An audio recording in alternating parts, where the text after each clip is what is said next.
একটা মেয়ে ধর্ষিতা হয়েছে, এজন্য ইসলাম দিয়ে যদি আইন কায়েম করা হয় 24 ঘন্টার আলটিমেটামে সব বিচার হয়ে যাবে, যেরকম ঠিক কিনা? আর কোন ধর্ষক বাংলার জমিনে জন্মাতো না, চিল্লায় বলো ঠিক কিনা? জেনা ব্যভিচার করলে ডেথ পেনাল্টি, সৌদি আরবে হেড অফ করে, গলা কেটে ফেলে। বাংলাদেশেও যদি এটা করা যেত, খবর হয়ে যেত। আর কোন ধর্ষক বাংলার জমিনে জন্মাতো না, চিল্লায় বলো ঠিক কিনা?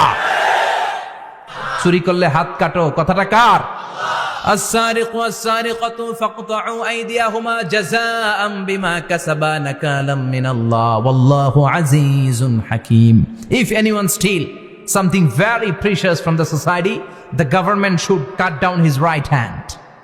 দামি কিছু চুরি করলে এটা সাক্ষীর দ্বারা সাব্যস্ত হলে গভর্নমেন্টের উচিত তার ডান হাতটা এক কোপ মেরে কেটে দেয়া। কার কথা? বানু মাখজুমিয়া গোত্রের এক মেয়ে মদিনাতে চুরিতে ধরা পড়ল। অনেক বড় ফ্যামিলির, ডিগনিফাইড শিল্পপতির মেয়ে। সাহাবারা বলল, এই মেয়ের হাত যদি বিশ্বনবী মদিনায় কেটে দেয়, মদিনাতে তো মারামারি লেগে যাবে। কে বলবে বিশ্বনবীর কাছে যে সুপারিশ করার ক্ষমতা কারো নাই? বিশ্বনবীর পালক পুত্র উসামা বিন যায়েদ, যায়েদ ইবনে হারেসা, তার ছেলে উসামা পালক পুত্রের ছেলে, তাকে বিশ্বনবী বড্ড ভালোবাসতো। তার উপাধি হলো হুব্বু রাসূলিল্লাহ, বিশ্বনবীর ভালোবাসা।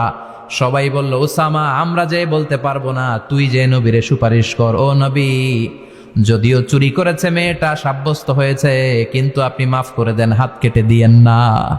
উসামা যে বলে, নবী হাত কেটে দিয়েন না। বিশ্বনবীর চেহারাটা আগুনের গোলার মতো লাল হয়ে গেল। বিশ্বনবী বললেন, উসামা এটা আল্লাহর আইন, সুপারিশ করার সাহস তোর বুকের ভিতরে দিল কে? কে দিয়েছে স্পর্ধা? লাউ আন্না ফাতিমা বিনতে মুহাম্মদ সারাকাত লাকাতা মুহাম্মাদুন ইয়াদাহা।